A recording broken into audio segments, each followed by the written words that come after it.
يا صباح الفل، ازيكم يا حبايبي؟ عاملين ايه؟ اخباركم ايه؟ يا رب تكونوا بخير. غايبه عنكم بقالي فتره كده يا جماعه، معلش اعذروني. نبدا النهارده كده باذن الله. ده كان غدانا يوم الجمعه. هنعمل مع بعض اكله كده حلوه. هنعمل مع بعض محشي مشكل، وهنعمل إيه فراخ مشويه. صلوا على النبي يا جماعه، ما تنسوش تدعموني بلايك واشتراك من فضلكم. جبت كده شويه بصل كده محترمين، فرمتهم في الكبه، او ممكن تقطعيه انت عادي زي ما انت حابه. ودبلته كده في شوية الزيت، وحطيت عليه فصين توم مهروسين، وقمت نازلة عليهم أول ما ريحتهم طلعت كده واصفروا، قمت نازلة عليهم بالطماطم بتاعة المحشي. طماطم المحشي أنا مش بعملها، مش بصفيها. نحط بقى بهاراتنا: ملح وفلفل وكمون، بابريكا، شوية شطة حمرا. وهنسيبها بقى تتسبك على النار. نعمل مع بعض بقى البتنجان، بندعكه كده وهنفحره في البتنجان يا جماعه اللي انا بجيبه قد ايه. ما بحبش الا المقاس ده. عايزاكم تشجعوني يا جماعه والنبي الايام اللي جايه دي. شجعونا كده بلايك واشتراك من فضلكم. هنا معلش البخار ما كنتش اخده بالي من التصوير والله. انا بوريكم هنا خلاص، هي كانت اتسبكت. تعرفي ان الطماطم اتسبكت ازاي؟ لما تلاقي الزيت طالع كده على الوش، بس كانت مبخره جامد. اه، هنا واضح شويه.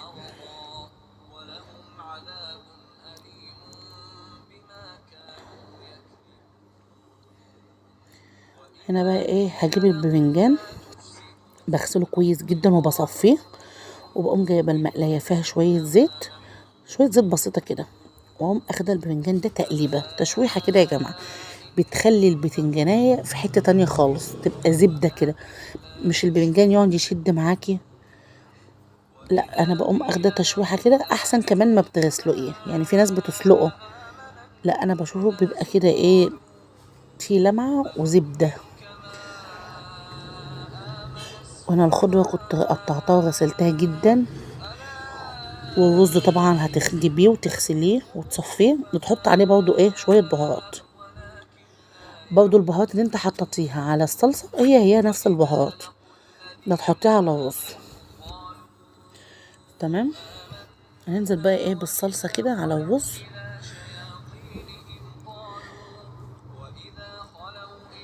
ونقلب. شوفوا يا جماعه، كانت تحفه. الصلصه بتاعتها كانت حلوه وجميله لان احنا سيبناها تسبكت. والخضره بقى زي ما انتوا عايزين، انا حطيت برضو الخضره زي ما انتوا عايزين بقى الخضره تزودوا تنقصوا. هنا بقى انا كنت قطعت ورقتين نعناع اخضر فريش. كان عندي نعناع اخضر فريش، لازم تفركي شويه او ممكن يكون ناشف، تقومي فركاه كده. يعني بقى بتحطي في الارضيه الكرنب اللي هو الاخضر. تحطي شويه خضره بتديها ريحه حلوه قوي للمحشي.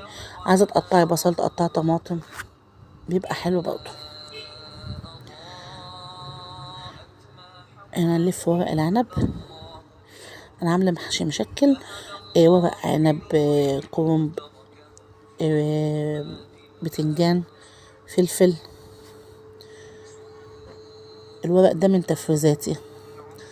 ورق عنب نباتي، زبده. وبرضه الكرنب انا اللي عاملاه مفرزه.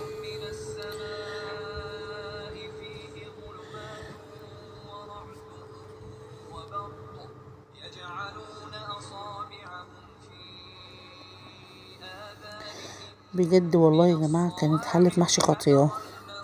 هي متعبه بس خطيره. دي بقى المرقه اللي هنحطها عليها. حطيت والله لو عندك شوربه اعمليها بيها. عايزه تعمليها بطماطم، لو عايزه تعمليها طماطم بس زي ما انت عايزه. عفوا، انا كنت هنا عامله شوربه، وحاطه فيها معلقه صلصه وقطعه في ماجي، وحاطه فيها ملح وشطه. بتنزلي عليها كده بتغليها وتقومي نازله عليها كده ايه وتهزي الحله عشان ايه الشوربه دي تنزل كده، تبقى ايه يعني في كل الكومب من تحت عشان ما يطلع كله سوا واحد. هنا بتظبطي كده العقد بتاعك تمام، وبقوم حاطه عليه طبق، انا حطيت عليه طبق بس هو ما جاش تمام. هنعمل بقى احنا الفراخ مع بعض. قطعت كده 4 بصلات يعني متوسطة الحجم، او لو كبار قوي اعملي 3 تمام. وتنزلي عليهم بالزيت لما يتبلوا تقومي نازله عليهم بمعلقه توم مفروم. بتوديها في حته تانية يا جماعه، حرفيا تحفه. تديها كده بقى تشويحه كده وخليها ايه تدبل شويه يعني تغمق شويه. خلاص تقومي انت بقى الفراخ اللي انت غاسلاها ومخليها زي الفل طبعا ومنقوعه في محلول الملح، في محلول النقع طبعا من غير خل يا جماعه، الخل بيزفر اي طيور.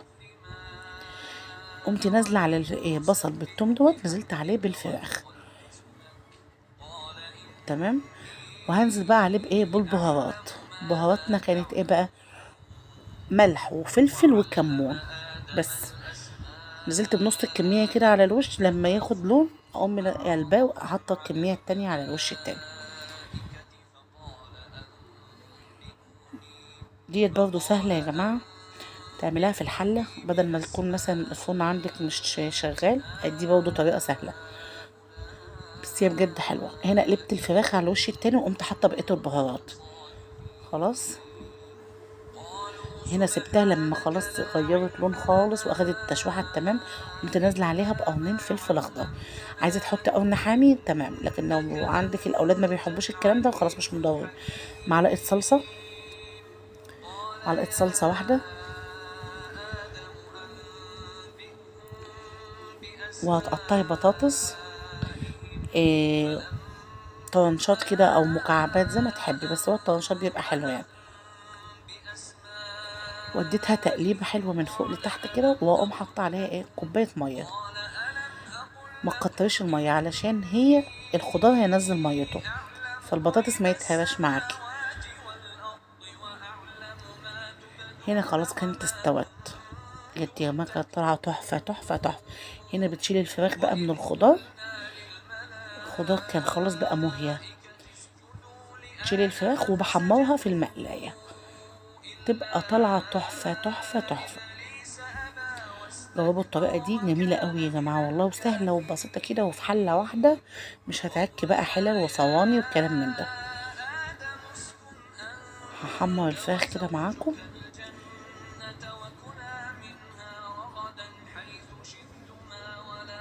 الفراخ ما كانتش مستحمله يعني استوت بما فيه الكفايه.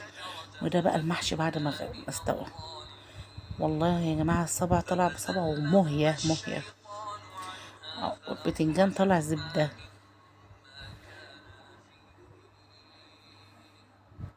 شوفوا الرز لونه حلو ازاي من جوه غامق وجميل، كرنب مستوي وزي العسل. يا بيتكم معايا وتدوقوا بجد تحفه تحفه قوي. الفراخ اهي دايبه دوب.